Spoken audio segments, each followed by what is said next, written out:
Bago sa saksi, hihiling po ang mga abogado ng pamilya ni Rene Baterbonia ng Immigration Lookout Bulletin Order para sa head coach ng Ateneo Blue Eagles na si Tab Baldwin.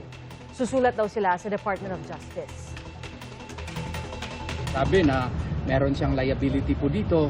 Para lamang po magtuloy-tuloy po yung investigasyon, magre-request kami sa Department of Justice na may Immigration Lookout Bulletin Order muna sa kanya. Yun po ang ipapadala namin yan ngayong gabi or tomorrow morning. Sinusubukan pa po namin makuha ang payag ni Baldwin kaugnay nito. Dumating po sa burol at nakiramay sa mga naulila ang mga kapwa manlalaro ni Baterbonia at Divine Adili mula sa Ateneo. Gayun din ang ilang opisyal mula sa Commission on Higher Education, Department of Education at Philippine Sports Commission.